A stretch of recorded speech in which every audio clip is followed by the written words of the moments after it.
What's up, patrons, and welcome back to the Rotters Club. I hope you're all doing horrendously. Now that the main series has come to an end, it's just you and me, baby, until the summer, and we have got so much exciting shit planned. Next week, the Mates of Hell will be back to discuss Fulci's The Beyond, and of course, beginning in March, Mike Munzer and I will be starting out our Leprechaun franchise retrospective, and on the 5th of March, I think that's what we decided, we will be having a Patreon watch-along. The last one was so much fun, and it's open to all tiers, so keep your eyes on the Patreon page for updates on that. We will soon be voting for what film we'll all be watching.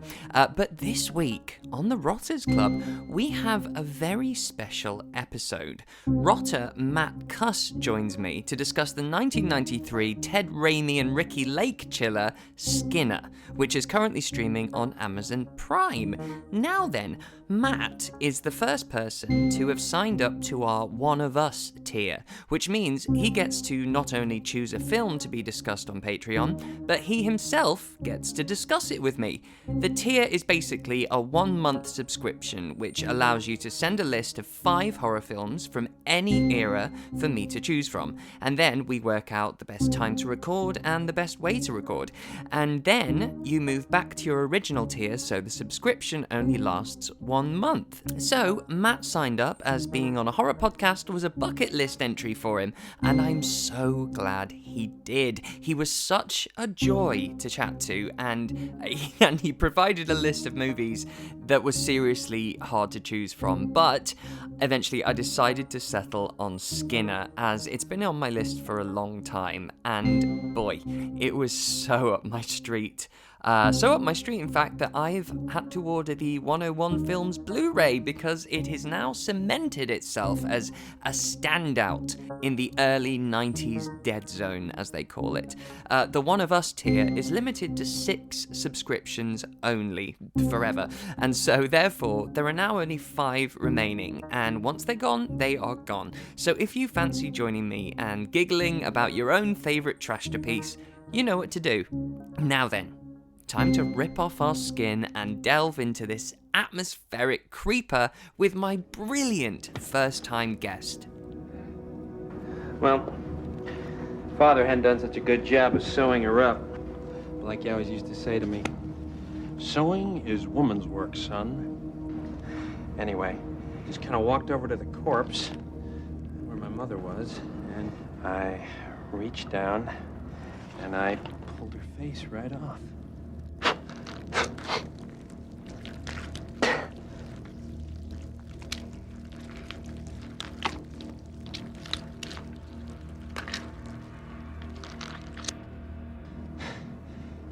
Just like Father showed me.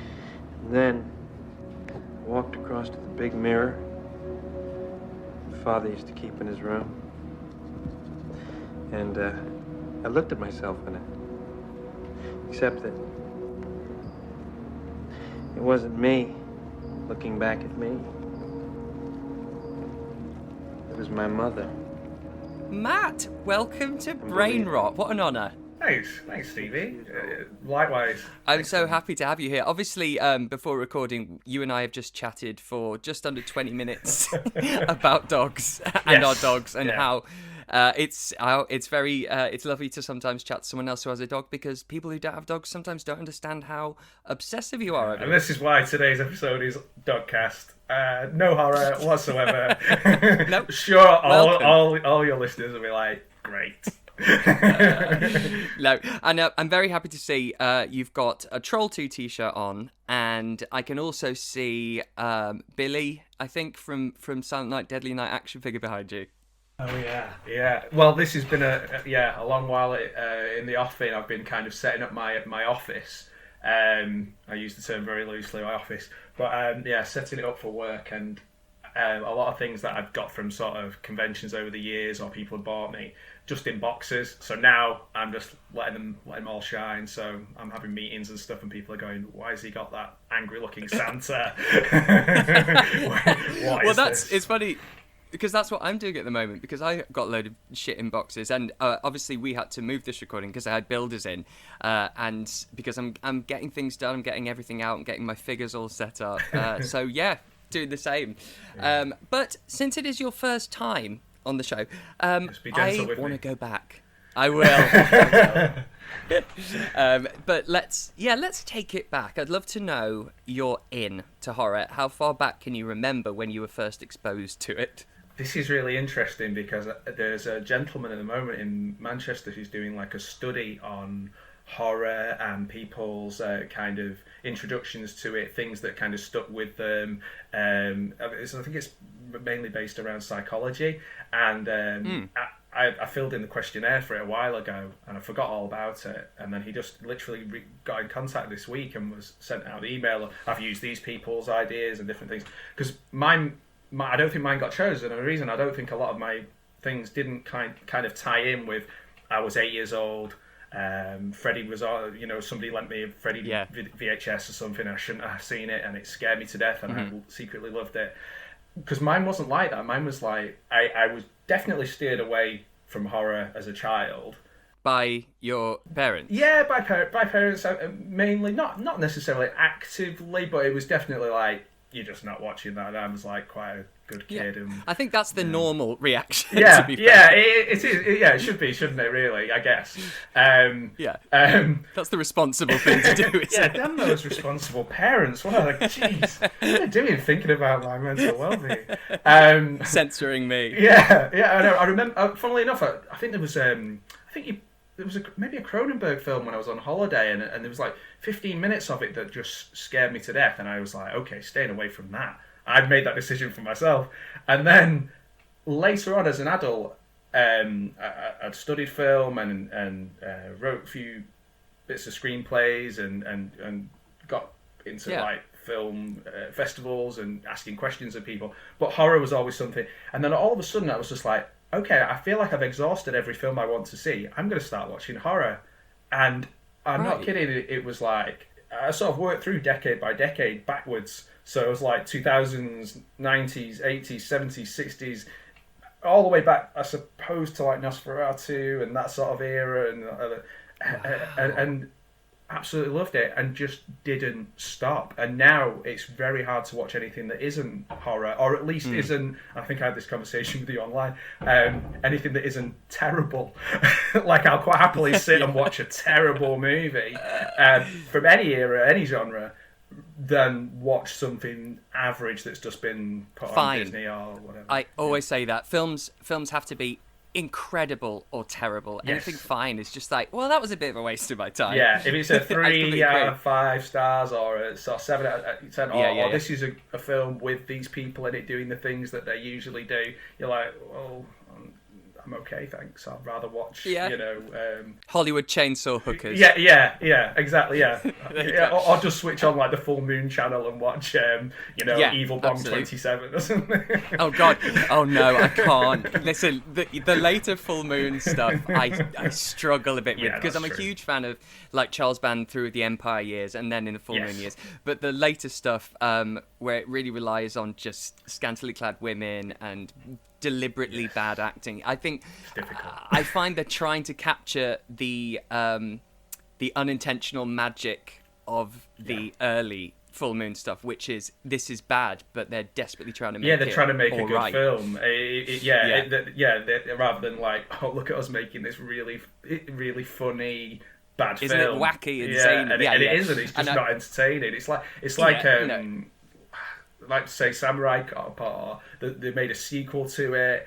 Just not interested. Just it didn't work. And there's loads of things like that. Even there's so many examples, isn't there, like that? But Full Moon's a brilliant one, because there are some really good and bad Full Moon films. Like the first couple of Puppet Master ones are really good. Oh, I think they're brilliant. Well, a good few. I think number 3 might be my favourite. Okay, I like number 2. Number 2 is great. I think, but even like Charles Band, when he first started, I think his first couple of films were Parasite 3D with Demi Moore, which is trash, but it's it's got something really endearing and charming. And then I think also Tourist Trap. That was one of his very early films. There's some really good ones, and I think as well with that, it's like the music's good. There's good editing. There's a story. It looks good, and then it's like recycling the same clips. Yeah, you're and like, it's a bit of a cash grab. They're trying to, they're trying to keep their audience. I mean, I'm sure there is an audience for it for Baby Upsy and Attack of the 70-Foot Cam Girl or whatever it is. Yeah. Like that. But that's really interesting that you just decided, okay, I'll give horror a shot since I've pretty much got through everything else, and then that turned out to be what you loved. But moving on from the 80s slightly, so we're going into very much disgustingly the 90s, with a film that you chose, and as always I wasn't sure if I'd seen it. I know it's only not that long ago been released from 101 on Blu-ray, and I don't think it ever got a DVD release in the UK. I think it's one of those films in that chunk of the early 90s that just kind of fell away and disappeared. So what's your history with this one? Skinner? Skinner. I honestly, I can only think of The Simpsons. Skinner. Simpsons and X-Files. We're going to have to call him Denny or Dennis. But also Skinner by name, Skinner by nature in this. It's a little on the nose, true, isn't it? This is very, very, very literal Skinner. Yes. It is, like you say, it's fallen between two stools, doesn't it? Of sort of types of horror. It's got some really good practical effects. Yeah, KMB. It looks strangely 90s in the way it's lit, and the music is. I think it's like very like Nine Inch Nails kind of stuff. Yes. It's like I had a joke about that. I can't remember what it was. It was something like 6 Inch Nails or something like that. But it's nice. I'll save that for later. Just pretend you've not heard that. All right, sure. But yeah, it's such an odd film because it is, like we said, it's the most 90s film that ever 90s, because you've got Ricki Lake, you've got Traci Lords, you've got Ted Raimi, you've got the music, the light, everything about it screams 90s. I mean, maybe not for the practical effects side of things. That looks really cool, 80s practical effects. Maybe I'm just a bit biased, and I just love anything that looks like it's been made in a factory and squirting and things everywhere. Completely. But it is such a strange one, isn't it? If it's not for boutique releases of things now, these are all getting found, aren't they? They're all getting found and re-released, and the boxes look great. Yeah, it's great, isn't it? Because you can find things, or even things from the 80s that just appear out of nowhere with a brand new jazzy looking box with loads of great extras. It's just like, and I'm a marketing man's dream, because whenever they bring anything out, even if I've never heard of it, I'm like, well, I need it. I have to have the $59.99 one, the deluxe version, and I don't even know what the film is. Yeah, I'll have to pay that extra £30 shipping or whatever it is. You're so right about everything about it there, because the lighting is unmistakably 90s. This score, which is ongoing throughout, you have this ominous sort of chords throughout the whole thing. It's that very televisual style, it feels. And Ted Raimi, and he's one of those actors which I really rate, and it's nice to see him fully leading a film, because often he plays the supporting characters, a bit like a Clint Howard in that way of he gives these amazing character performances. And then Traci Lord, who worked with Ricki Lake in one of my favourite films ever, Serial Mom, and I was like, hang on, why? Oh yes, and then I placed them together. She just this character. This is what I mean. It's so 90s. I know it's not Sam Raimi, but it feels like it's definitely from the house of Raimi, because a bit like Darkman, it's got that edgy, everyone's overstyled, and Traci Lords looks like a sort of cross between Darkman and a fully grown Blade from Puppet Master. Like, she's got the hat and the trench coat and the white hair. That's and true. Then a syringe. I was thinking she's kind of like got a bit of a Van Helsing vibe about her. Yes, and but Blade's even better. Blade, definitely. It's so dramatic. Without sort of jumping around too much, I just think she's amazing. I genuinely think she's amazing in everything she's ever in. I think she's underserved by the fact that if you were in adult things in the 90s, you were kind of pushed off to the side. now that I'd probably be seen as some sort of like a bonus. Like it'd be like, Right. that's amazing. Like let's put him in Yeah. our film, because she could.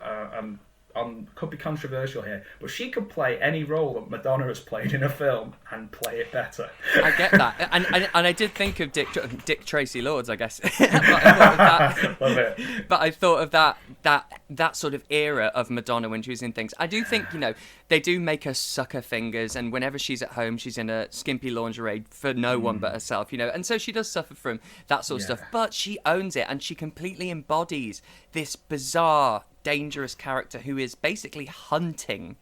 Yes, Who really is hunting slowly. Ted Raimi, really slowly, and to the point where at the very end she goes, "I finally found you," and it's like, you found him a lot, you've just not managed to get him. Yeah. He's been right behind you. Yes, walks next to you. Yeah, like her sort of her depth perception. I don't know. She'd be a terrible driver, wouldn't she? She'd just. Well, she's got her hair over one eye, I suppose. That's and true. So Yeah, she is. I mean, she is like a very Jessica Rabbit kind of Yes, it's person, that. isn't she? Yeah, I have to say, Matt, though, so you, as I said, I wasn't sure I had seen this, and you introduced me to it, and I'd seen moments, and I knew what happened in it, and I loved it so much. It's currently on Amazon Prime. Yeah, it is, isn't it? Yeah, that's right. I just ate it up every second. It just and honestly, some moments are truly disturbing and Yes. very uncomfortable, Yeah. and it really got to me. Well, I know, like I said to you earlier on, when I originally watched it, got the Blu-ray, I was like, never watching that again. Got rid of Right. it and then rebought it, as I'm sure many many fans of horror have done in the past. Yeah. I bought it back for much more money, Yes, that's the worst. It's suddenly a collector's item. Yeah, sold it for like 20p, Yeah. and then bought it back for 30. 30 quid, not 30p. Not But 30p. yeah, it's just such an odd film. Like you said, there was some really disturbing bits in it. Ted Raimi is really allowed off the leash. I reckon there's a lot of improvisation in it. Where certainly the bits where he's rambling on. Certainly the bits near the end where he just carries on. Yes. Literally right up to the last moment in the film. Yeah. He's fantastic. He is just like, maybe if his last name wasn't Raimi, maybe he would be a bigger star in a strange way. Yeah, I don't know. it's because interesting that, isn't it? Slightly overshadowed, I suppose, and he became the brother rather than just Ted Raimi. He was always Ted Raimi, Sam Raimi's brother, and I think that I do think that sometimes affects things. But as you say, in this, he's just brilliant. He completely embodies it, and knowing that they were kind of inspired by Ed Gein, which is just the worst. Yeah. I mean, This so is many it. are inspired by that. It'd be more popular now, wouldn't it? Because of everybody love that being shit. really into like real True life crime. horror and Netflix and I was thinking about that as well, because there's the line at the end, isn't there, where he says, "Oh, they love people like me," and I was Yes. like, you're not necessarily talking. I know he was talking about like the authorities and they'll kind of release him and interview him and find him interesting, but people do There's another love layer. people like him now. This is being proven with the Dharma and show. Oh, and exactly. All those things. Like, yeah. I think that's complete. I think that must be deliberate because it's definitely double layered, and we do, especially now, as you say, as a culture, we obsess. We love people who hurt other people, and we can just watch or learn about it, and feel like we're doing nothing wrong because it's them doing it, but we also want them to do it so we can hear about it. It's such a twisted society. It is really twisted. And I love the only it. thing that, well, this is it, and I'll listen to few podcasts, and True there was crimes, one yeah. I won't say which one it was, but there was one I was listening to, and they do it in a really funny kind of jokey way. But I did kind of stop listening for a while, mainly because I was like, I'm not sure how I feel about everything being made light of. Maybe I'm being a bit, I don't know. Maybe I'm No, being I get that. There's that's what I like about My Favorite Murder is that they explain that you may think the worst thing that could ever happen to someone mixed with comedy is a really awful combination, but they use the comedy to deal with the fact that these things are traumatic, but they never. What I like about it, they never make fun of it. They're very open about how awful and terrible the things that they're talking about. It's a real balance, isn't it? Because obviously, like I said, there's loads of people interested in it, and when we are talking with our friends, we're not necessarily as serious and making sure that we're saying all the right things. Yes. So there's a bit of that, isn't there? The thing that allows me to watch something like Skinner and the same subject matter but not be as shocked, and obviously it's not real, but is that this felt like a play. Like, specifically, like, the parts in the house. I know that they were going to film in the UK, they then filmed somewhere in Eastern Europe, I think, and then it became nowhere. It was supposed to be Anytown, USA kind of thing. Nowheresville. Yeah, exactly. And it felt to me like almost like All My Sons or something, like an Arthur Miller. Right. It was particularly in the house, and the limited amount of sets, the never-ending graffitied lots, parking lots where he just walks round and around the same areas. But it felt like a play. Particularly, it's like a husband goes off and then he comes back. Yeah, it's like a kitchen sink drama. Yeah, you're right. That you'd go and see in 2 acts. Yeah, you're right. There was lots of going away and coming back. Yes, that happens. I'm going away for 3 days, and then it's the next day. Go. Time is a little iffy in this when things happen, but I don't care because I don't want to get bored with that stuff. Well, let's get into it. Can you, for anyone who hasn't seen it, could you give like a little synopsis? I will have a go. This is the only thing, after listening to all your podcasts, this is the only thing I was nervous about, was the synopsis, because everybody does such a good job. Oh no, come on. Okay. I'm ready. Ready. Okay. So, strangely described in reviews as a decent-looking lad, Dennis... Yes, sorry. Yeah, go on. Sorry, I saw that. On every plot synopsis, it says, a good, handsome lad called Confident Handsome. And I'm like, why is this so specifically saying that? Yeah. Anyway, sorry. I would love it if somebody was just like, he's a decent-looking lad. That would be my dream. Thanks very much for taking that. Cheers. Yeah. Sorry, carry on. Start again. No, I'll start again. Yeah. So, strangely described in reviews as a decent-looking lad, Denny Skinner, played by the wholly committed and engaging Ted Raimi, rents a room in a nondescript house from an ever-trusting Kerry. Could be Carrie as well. Americans Carrie or Kerry. Yeah. I thought the same. I did have to check. Played by Ricki Lake. She's a lonely housewife, missing her trucker husband. Dennis takes a shine to Kerry and wants to show her the real him. Unfortunately, the real him involves mutilating and wearing the skin of people of his choosing. Luckily, we have Heidi, 90's icon, Traci Lords, a former victim of Dennis who proceeds to stalk him Van Helsing style, be it at a snail's pace, leaving the question, will she have her revenge? Right. Yes. No. Yes. Well, I don't really know if she does. She gets to hit him in the nuts at the end, kind of just like, "Oh, stop it, you!" and give him a little flick in the nuts, and that's before they both bleed out. Yeah. She gets shot in the most horrific way, and he just gets winged, like it doesn't feel fair. But what a brilliant. It's so simple. You've got this mysterious previous victim, and we never really quite find out what happened to her because she's sort of half burnt on one side. So, and I was thinking, is that where he's taken off half of her? Well, that was it. Yeah, I was thinking, am I misreading the word flay? Like, is flay? Right. Is fillet? Flamed? I think they missed off a letter. Yeah. You're bang on. That's absolutely right. And it's just I loved it so much, and I'm really looking forward to like delving in with you. So let's do it. Yes. So we never find out, but at the beginning we see little flashes that he's hung up a lady, and they set up immediately. We know that this guy is bad, and we've got Skinner, which is Raimi, and he's schlepping around his bag of tools. Yes. And Ricki Lake, as you say, if he hadn't clocked that it's 90's, that'll do it. I mean, her agent must be just like, okay, so we've got the talk show, right? Okay, so we've got Hairspray, right? How about a film, serial killer, takes people's skin? Yeah, I'm in. He does like a big ball of like films, like in a big tombola, just takes one out and goes, yeah, Skinner, I'll do that one. Yeah, and wow. She's great though. She's so watchable. But she always plays these slightly gullible characters, I find, who get sort of walked all over. And I mean, when she asks him when he comes in, says, "Oh, so you got a room?" She goes, "You've rented a room before?" And he goes, "Yeah, it didn't work out though. She died." Ask more questions about that, Ricki. Please, what do you mean she died? I need more than that. She goes, That's nice. When do you want to move in? Yes. Can you move in now?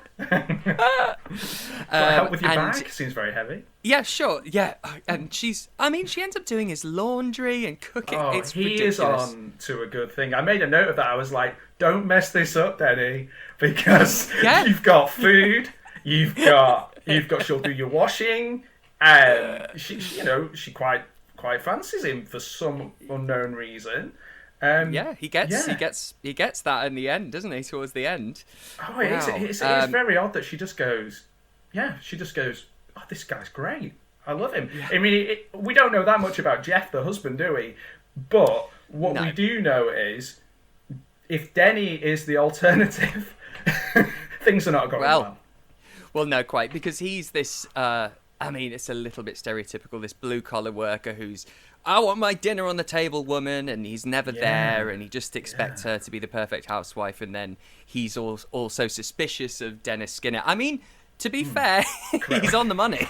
He is, and also I don't think she's particularly fair to him in the sense of she doesn't seem to understand how truck driving works. It's a lot of going away, driving the truck. It's not something you can do from home. He can't just he's not selling out of the back of the truck. Exactly. in the car park. However, he doesn't tell when he leaves. He doesn't seem to want to tell her until the very last moment. He's just like, oh, by the way, I'm going. She's like, well, 3 days. Your breakfast? No, now. And that's it, gone. That moment though, it's why did he let her go through the whole process of cooking the breakfast, putting it in front of him, giving cutlery, then he's pushing it around the plate. He goes, right, I'm off. Then he's like, I'll eat these apples and eggs. I think it was very odd. I was like, what? I was like, is that potato slices? That's the most gruesome it part. It looks raw, whatever it is. Yeah. If Denny's eating it that readily, and he's not one for, I mean, there's a lot of cooking issues in this film, not necessarily. For instance, the chicken preparation. No. It's a raw chicken. No.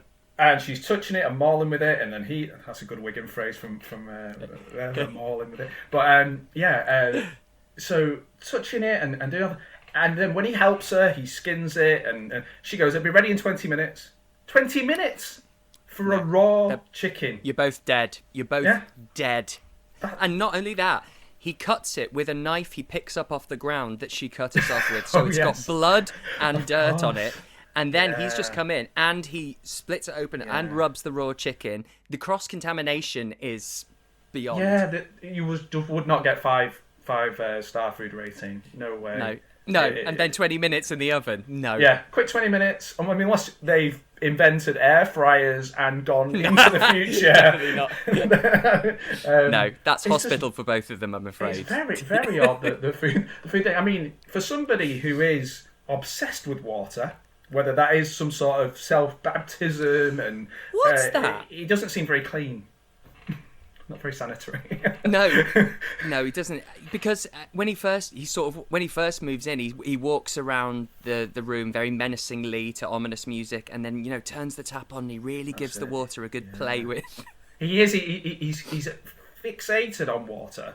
If you wanted to distract him, stop him from murdering, just turn on a tap. And he'll be instantly transfixed.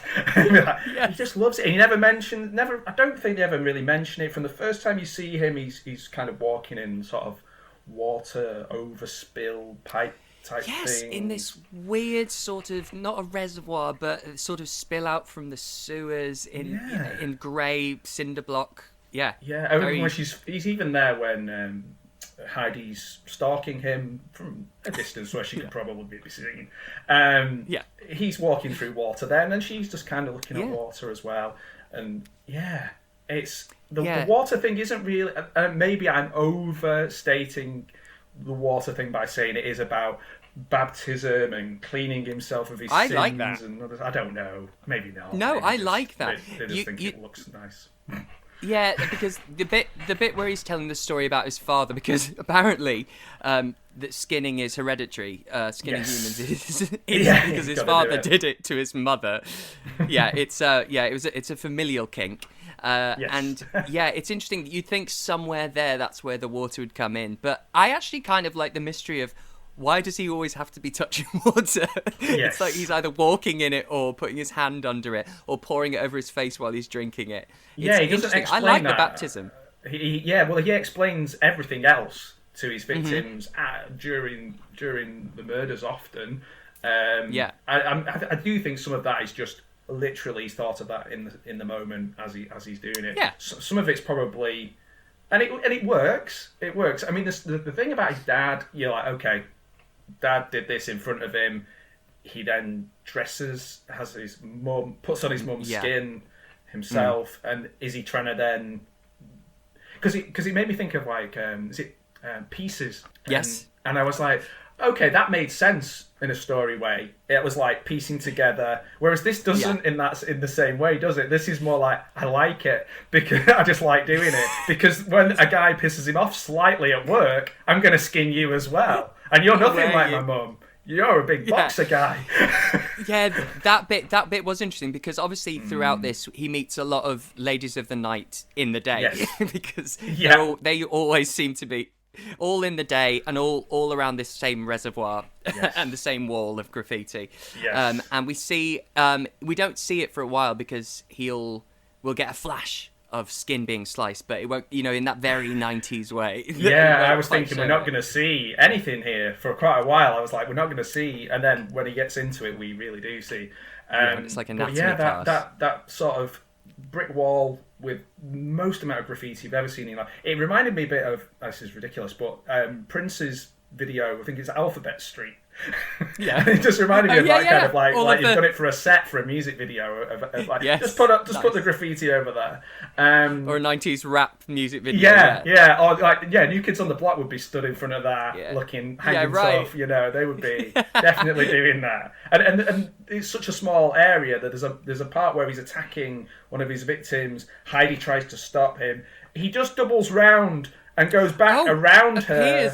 It takes him about 10 seconds, and he's like, I'm behind you, ha ha ha. With a cinder block. Just bonks her on the head. There's a lot of bonking people on the head in a very cartoony kind of way. I love that, though. There's a very Tom and Jerry element to a lot of it. And I love the fact that we never find out, because her weapon of choice is a syringe of sort of green liquid, which she uses. It's the distance on that. She hasn't got a lot of breadth with that. But she uses it on herself, in her scars. So we don't quite know what it is, but for some reason she needs it to numb the pain or something like that. But she also uses the same thing as her main murder weapon, because she does also, this is jumping, but the guy who's, because there's a little round, isn't there? There's a guy who's obsessed with her and doesn't understand why she wants Ted Raimi, but we don't see what she does to him. But he's like, what's he got?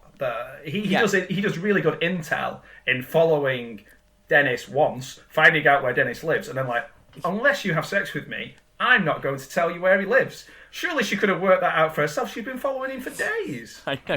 That she's not the greatest detective, because she's lets him walk by and then doesn't follow him, and so for some reason this guy's got the info. I'll see him around. He lives there. If only there was somebody to give me this valuable information. And so she just has to go home and go, I'll get you eventually. And it's strangely cast as well, because I remember, I think I may have watched the first season of West Wing, and I'm like, it's the West Wing guy. It's him. Quite serious, and all the way through I just made notes. I was just like, West Wing stalking Heidi again. So he is West Wing. I do that with notes. I always come up with a nickname, and then it just sticks. Because he's not really quite sleazy enough. He's not. This isn't basket case level of sleazy hotel. This is like basket. It's just like halfway. It's not quite sleazy enough for the film. He's not quite sleazy enough. However, he tries. He really does try. He gives it a good go. Yeah, but especially also when he just very quickly is obsessed with her. I mean, he doesn't know it. We don't know anything about her, let alone him. No, well, he says something. He says a real. He just goes. It probably in a tribute to Sue Pollard. So he just goes, Heidi, Heidi, hi. For no. Did it have that in America? Is he a big fan? I don't think it was that big in America, Heidi High. No? I'd be really disappointed if there wasn't like a commentary track on the DVD, and it was just like, and this is where I just dropped in my love of 1980s Super hard. sitcoms. The second sex worker he meets, that we see a bit more interaction. And now listen, Matt, I'm not going to say she's not good at her job, but she lets him completely tie her up.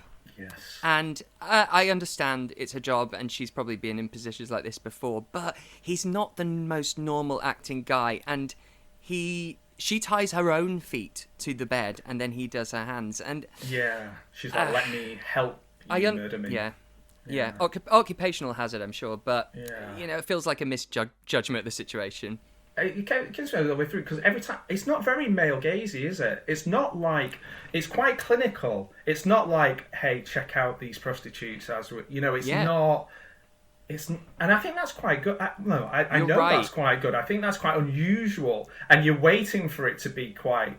I know it sounds ridiculous. You're waiting for it to be like sort of weirdly sexual and like, oh, why would you make this into like a titillating thing when it's clearly a horrible situation? And they don't. You're so I don't right. think there You're is so anything right. in it. We'd normally get at least a shot where she's like undressing and then she's fully naked, and we don't get that sort of stuff. I mean, you see body parts, but go ahead. You see body parts, but I don't think you see them in a way that's like, "Ooh, come on, lads, let's watch." Yeah, Skinner. And I feel like that's partly us seeing through his eyes a bit, because he doesn't really. The only person he has any sort of sexual attraction for, it feels like, is Ricki Lake's character. And all these other women, he wants to be them more than anything. He wants to wear them, not particularly have sex with them. And I guess that's quite good. It's not super sexual, is it, at all? It really isn't. No. Because I was thinking that the sound is very like Clive Barker kind of non-Hellraiser films from the 90s. Yep. The space, the echoiness, the tinniness is very Clive Barker, but without the kind of eroticism. There isn't. That's just not there. And I think that's good. I think that serves the film. Agreed. It makes it creepier. Definitely. Because it's not trying to serve the view of, I don't know, a certain audience that maybe doesn't exist. I mean, I'm sure it does. Yeah. But, no, you're totally right. It doesn't have that, hey, this is for the lads. It's seedier, it's darker, and I think that is absolutely because, we're sort of seeing it through his eyes, and so we don't get those moments. Going back to Ricki Lake and her poor character. So, when she finds his towel downstairs and it is drenched in blood. Drenched. Yes. And she goes, what the fuck's this, basically? And he says, I'm a haemophiliac. I cut myself yesterday. Fine. But this is where, again, she needs to set a boundary and say, so, I'm sorry about your condition. But can you maybe wash your own bloodied towels in the future? Not just, dump them in the washing pile. Not the one. So when she's like, okay, you're a haemophiliac, rings out. Just feel free, any bloody items, just bleed for everyone. Around. I understand. I'm starting to think that Jeff is right about this guy.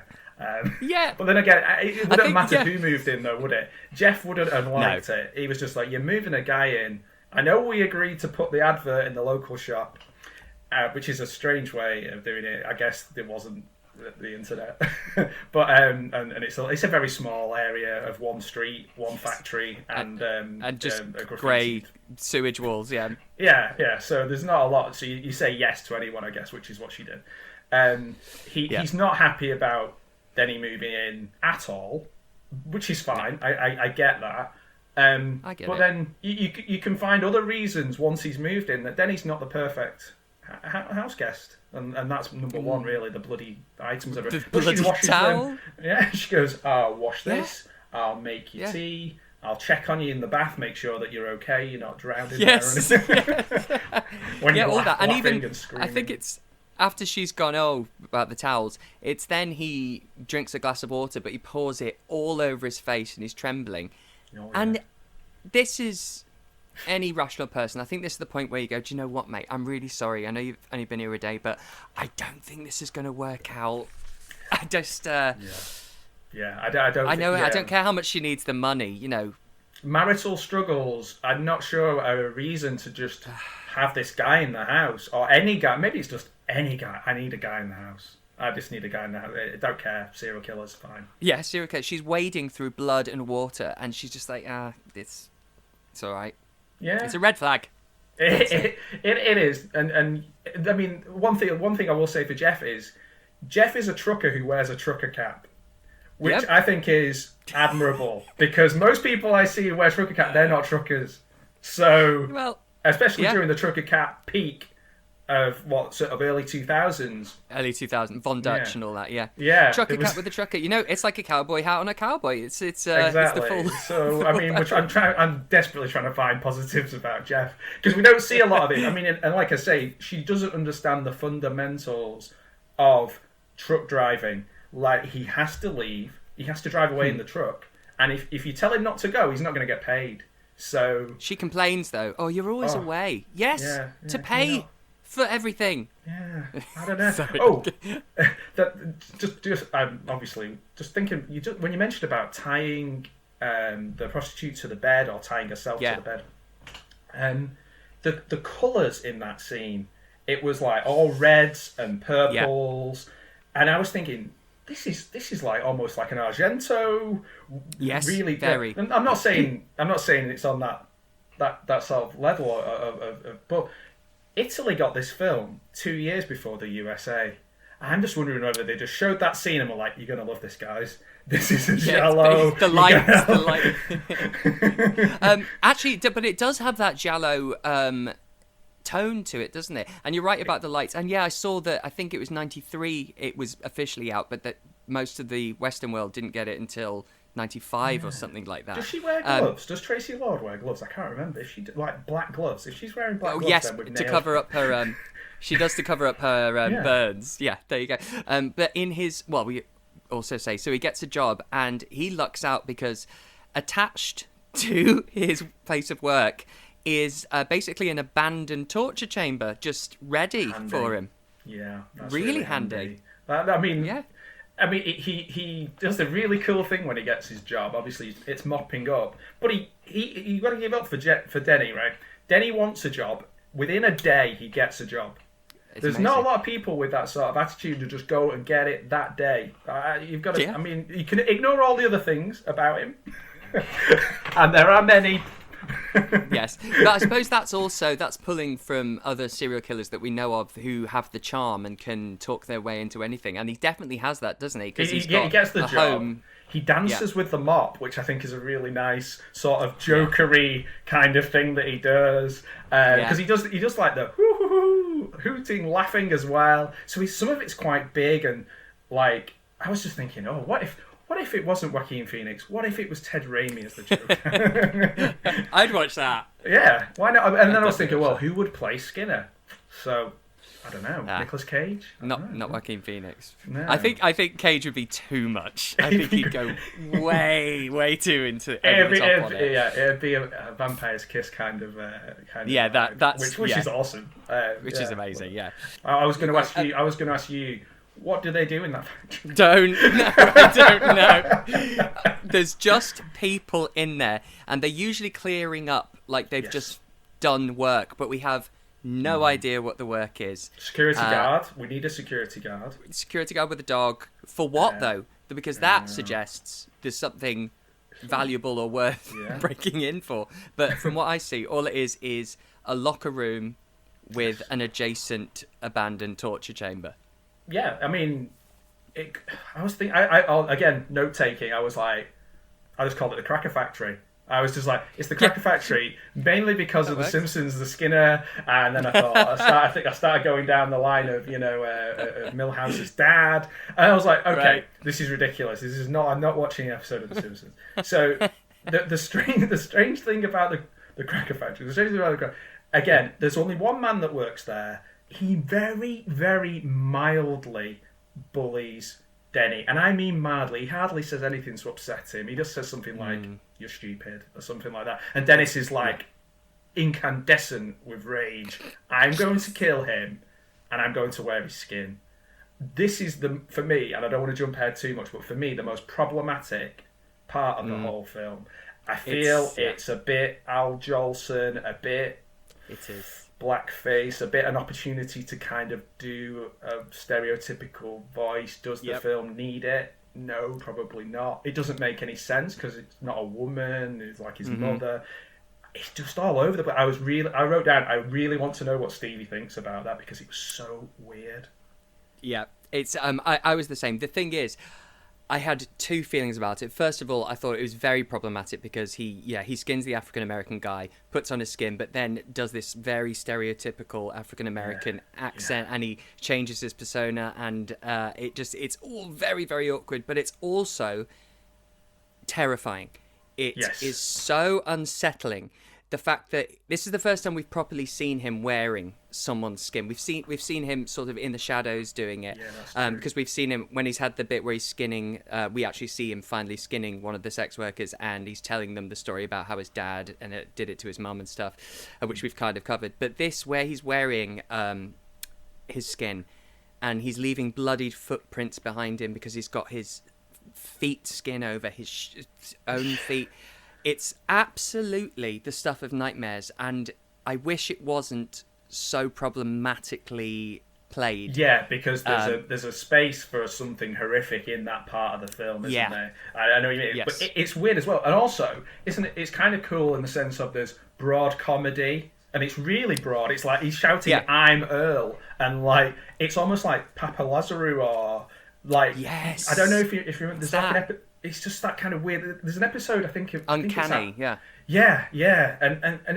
it's just something they do in Amsterdam. There's an episode of Atlanta where they're all in Amsterdam and they look around and the children are all in blackface and then they all look at each other and nothing is said and it's just that kind of wow, they're culturally very different than where we're coming from. And I was thinking, this is that kind of thing, because we've got a kind of Eastern European director who, a bit like almost like the Canon guys, where sometimes things are lost in translation culturally. Maybe there's a little bit of that when they wrote it, because again, the director, talking about the film being the most, I'm really digressing here, but about being the most 90s film ever. The director was involved in the Heidi Fleiss Hollywood Madam scandal. He was in the middle of that. That's the most 90s thing ever.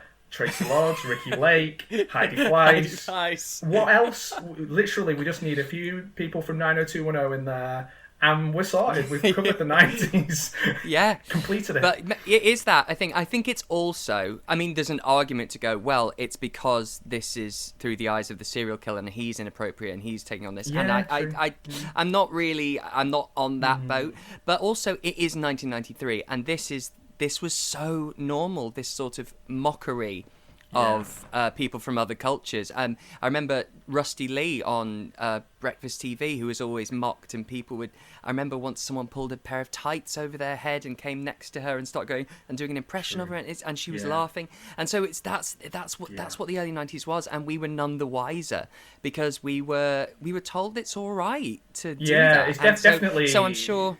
You'd see it in the 80s as a lot, wouldn't you, in the sort of like say variety TV shows and certainly like I was saying this the other day, if you think about how if somebody's funny and they're on TikTok or they're on YouTube or whatever and you can, this person's amazing, they're so talented, they would have definitely had like a half-hour show on ITV primetime in 1987 because you just needed to have a small amount of talent for doing an impression of Mavis from Coronation Street, and you get a whole TV show. You're like, you've got, Bobby Davro could do about 3 impressions, and then he was like doing Stevie Wonder. He was doing, doing Michael Jackson, and he was doing, and he didn't sound like any of them, and so I know what you're saying it's just this whole, it's such a strange thing. I spent more time thinking about that scene than any other scene in the film, which I don't think is the intention of the filmmaker, because it's not really, it doesn't drive the story very much, does it?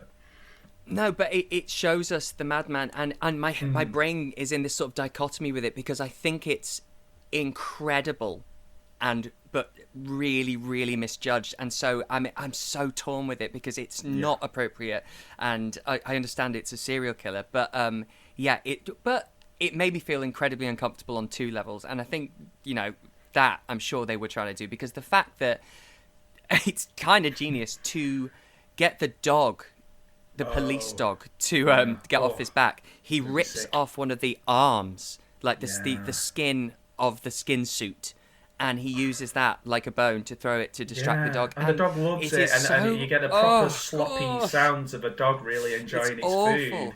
I mean, when we said we were going to do a podcast about dogs, I didn't realise this was it. Dogcast. This is Dogcast. We're talking about eating humans. And even when he takes it off, he sort of unsheaths himself in the mirror, and it is chilling because we see Earl's bodysuit just crumpled on the floor like a dressing gown. And isn't it great? Isn't it great? No, isn't it great how when he does take off the skin, anytime, he's still got this sheen of red all over him. That is so perfect when it comes to... Because that's exactly... Well, I'm not saying that's exactly what it'd be like. I don't know. Go on. How do you know that? That's exactly what it's like when but you're right. But it's not like Leatherface who washes and cures the skin, so that it becomes a bit leathery and sews it. He's literally skinned them and then just, put it on. And he's sewn it very haphazardly, so all the skin isn't together. There's big gaps between the stitches, and it's kind of hanging together. Oh, it reminds me a bit of Lady Gaga's meat suit, Yes, it does. I was going to say, it's even worse than cooking a chicken for 20 minutes and handing it to you again. That's how bad it was. It made me feel sick more than that. He says another phrase as well about whether it's his dad who said it or he says it just out of nowhere, but clothing for a divine soul. I was like, well, that's quite poetic, Denny. You should have put your energies into the poetry rather than the, skinning people. Could have been a completely different film.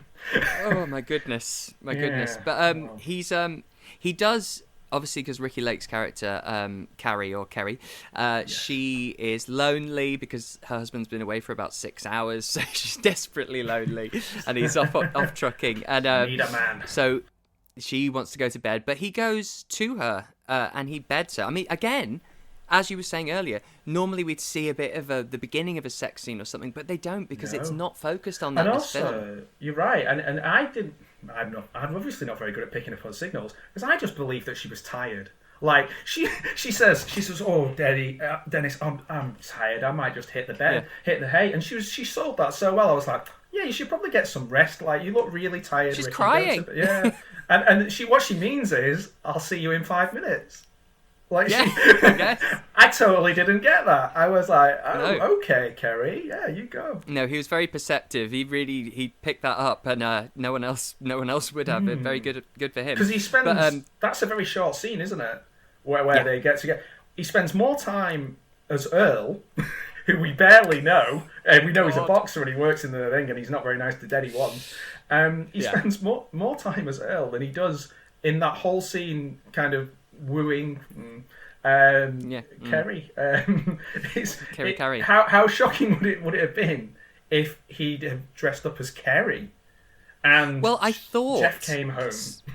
This is what I thought. I thought something was going to happen where one of the characters we're more familiar with, there's going to be a trick moment where they're talking to someone and we realise it's not them, whether it's Jeff comes home and it's actually not Jeff, it's him in Jeff's skin or something like that, and we didn't quite get that, which is fine, but I don't know, it felt like it was leaning towards one of those moments, because there's a moment where Traci Lords, Heidi, is talking to Jeff, because Jeff comes home and she's there.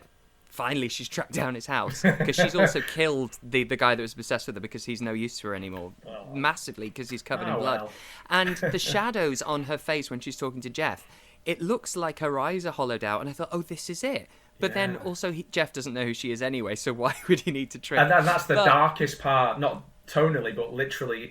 There's a lot going on in the dark there. I don't know whether it's just the way I was watching it in the room at the time, but there was a lot going on between Jeff and Heidi, rolling around in the dark.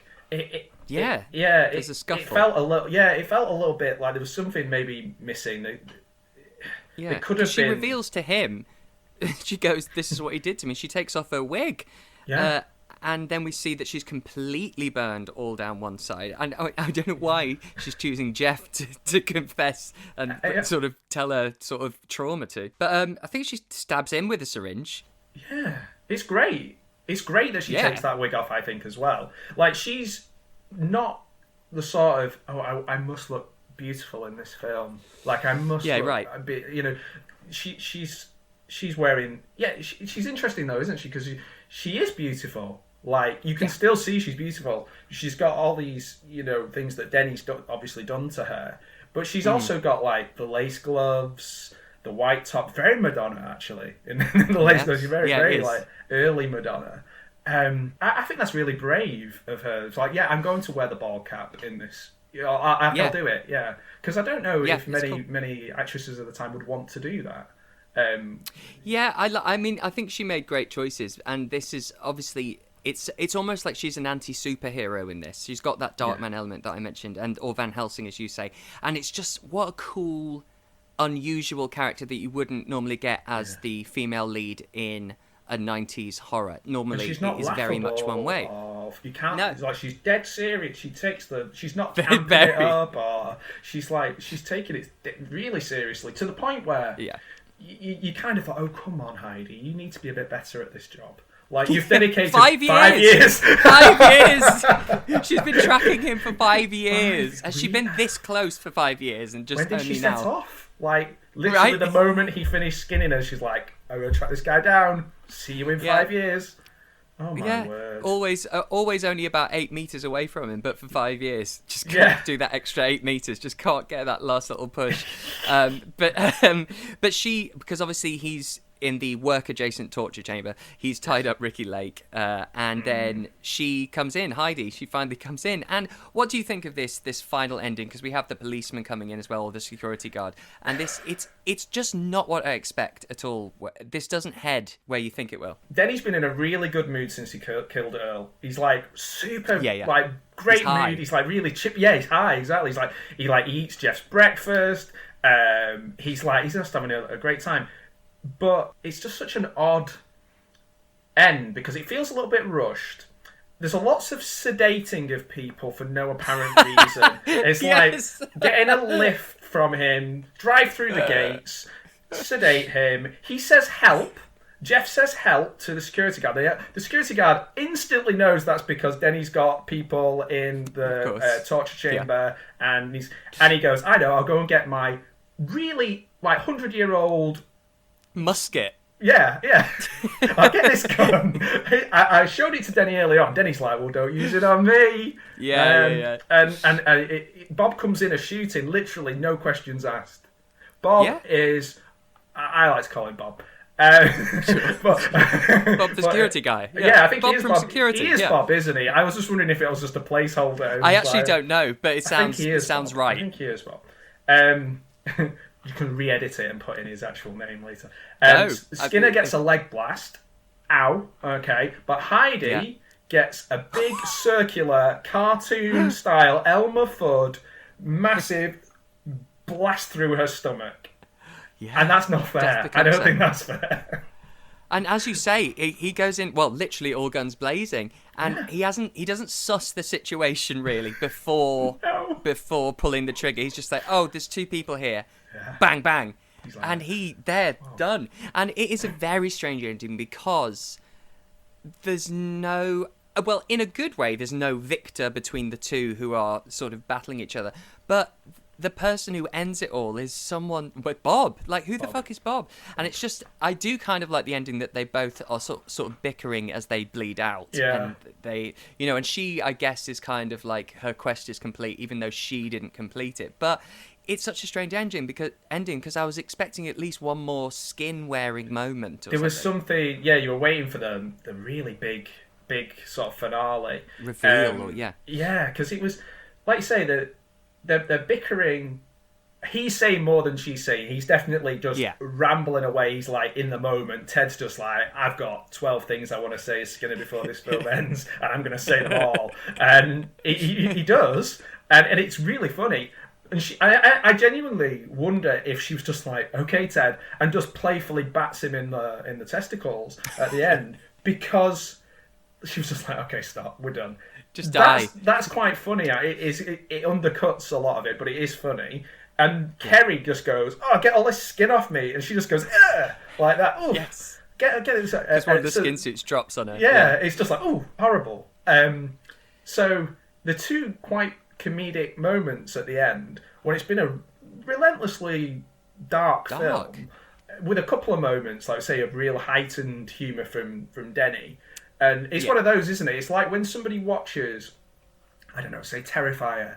And I heard somebody say about Terrifier film, they went, "Oh, all I did was laugh all the way through it. I laughed. I was like, I didn't. I was scared to death. There was parts of that film where I was like, oh my God. Like, it's revolting. The first one, I mean, is specifically revolting. Yeah, there's these moments, isn't there, where you're just like, oh, jeez. To go, oh, I just sat there and I laughed and I laughed. Yeah, okay, fair enough. I don't want to whatever shame you. I don't even know what that is. I was going to say, what would that be? It's not a king. Sadist shame you? Yeah, it's like, is that a badge of honour? I laughed through the worst, most gruesome parts. I don't know, but I don't. So. But it does end with a couple of little gags. Yeah, you're right, and it's a weird. It juxtaposes the rest of the film, and it's in retrospect, I'm like, I actually like that they did that because it's not what I was expecting or what I wanted actually, but I just was expecting a reveal of him turning around at some point and he's wearing the skin of someone that we one of the main characters. Or his mum. He's finally made it to right. like almost like in an anime kind of way where all the machine, like I don't know, animated cartoon thing where all the robots come together at the end to a big robot. He's basically, he's mum, but no, that didn't happen either. And it's funny at the end, and then it cuts to the kind of the industrial music again by Contagion, which I thought is right. That's Contagion. It. I saw that came up on the credits. Yeah. Contagion, and it just ends, which is great because obviously I'm sort of complaining, going, "Oh, I wanted this, but who the fuck am I to don't dictate your film? You don't have to just please me." This is exactly what Screen 22 is about, toxic fandom. It's like, no, it should have been this. And it wouldn't have been 89 minutes, would it? If we had what we wanted, we'd be complaining it was too long. And ultimately, that's the biggest sin with every film that's a cool cult film. They know when to end the film. Yeah. Like no one's don't break the 90-minute that. rule if it's a B movie or a slasher or anything like that. Yeah. I loved this film so much, Matt. So much that I think I am gonna have to get the 101 released just because it's got such rewatchability, and it's one of those films that I think I'd like to watch with someone else because it's very disturbing, it's very gross, and we've seen people wearing other people's skin before, but it's done in such a different way, and a way we've never really seen, and we don't really get, even though he gives us the quote-unquote origin story, still doesn't tell us why anyone is doing this. It's just he's a true psychopath. Well, this is it. He's just he does it in such a Ted Raimi way that makes it much more interesting than, like you say, we have seen he's people so likable and things like that. But and he is likable and he is unusual and he does try different things that makes it super engaging and you can't take your eyes off it. I might have to say it. And also, you're right. I totally agree that I was so interested in what you were going to say about it. I was like, if we'd have watched it in real time and said so what do you think about the scene with Earl? Right. Because that's a conversation. That's a real interesting conversation. Because I was just like, I wonder what Stevie thinks about this. Because I was all over the place with it, and particularly that scene, without harking on it, because there's loads of other parts that are really interesting. And maybe that's the most disturbing. Even more disturbing than the part where he's kind of like Dexter style. Flaying her. Yeah. And I don't know why that is. Why is it more disturbing to see him walking around doing that? I suppose because I'm answering my own question, but I think also it's the glee he gets from it.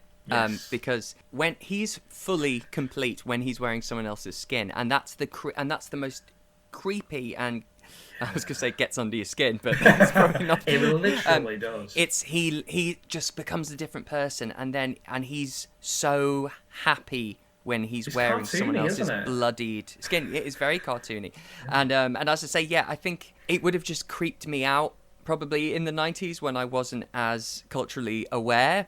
But obviously now we look back at these things and go, oh God, it's so misjudged. But I don't think at the time, I'm sure it wasn't in any way done to be malicious it's not against like, a culture. Let's put the racist part in. Let's, Yeah. It's more, I would say, just a lack of understanding, because it does bounce around a bit in some places. Now when we unpick the funny bits, like I say, the bonking on the head with the thing. There's so much bonking on the heads, and like, whoop, out I go, and then Warren.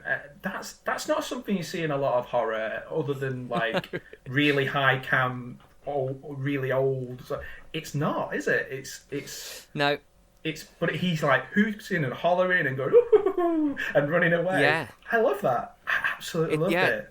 It's great. And that I think that's creepy as well, because tonally it goes from dark to cartoonish, but the cartoonish isn't fun for us, it's fun for those being cartoony. So he's having fun in a cartoon sense, but it's very unnerving for us to see a man acting like that. Yeah, he's completely disassociated with himself, hasn't he? And I'm struggling now.